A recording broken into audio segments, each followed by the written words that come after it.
the Marine, his sister called him Clendon. I don't know whether you remember that story. But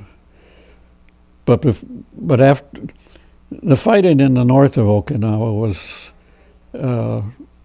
much less intense, at least for my regiment, than it was in the south. But when we got to the south, one of the first things we did was send out a lot of patrols to explore the front before the attacks, multiple attacks got underway the following day. And that was I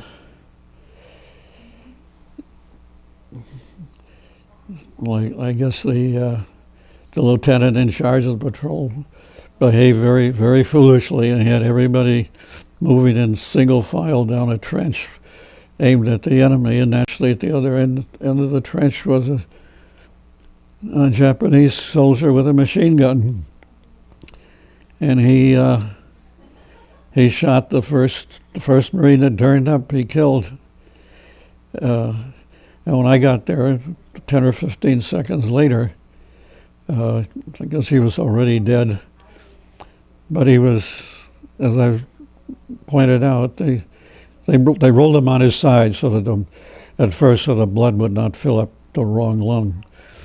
But even so, he was very clearly dead.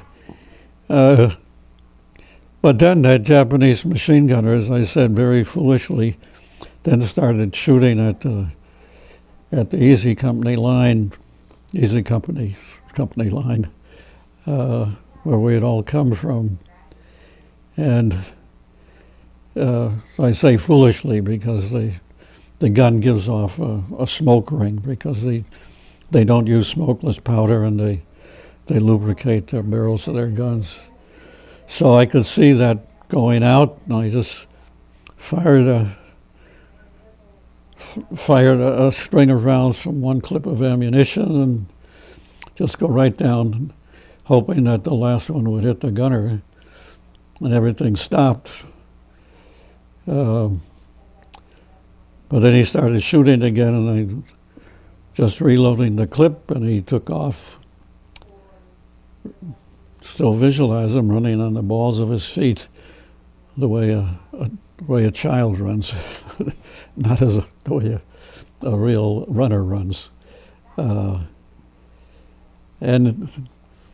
I can remember he was an NCO. You can see the NCO insignia on his shoulders, and I can still visualize the NCO sword swinging from his hip. And he got about 30 yards before I shot him, and when I shot him, he went down. Was he dead? I don't know. I didn't go out and look. But then, many years later, Malone, that was the Marine's name. I think it was James Glendon Malone. His family always called him Glendon. I didn't really know him, but I ran across his name in somewhere on the internet about people from Kentucky who had been killed in the war. And I contacted his niece first, and then his sister, and told them the story. And it's something that sticks in my mind. And one of the things that surprises me most is when he's lying on his side, to see the blood from each wound running across. And when I look at an American flag for more than a few minutes, I always think of that fellow.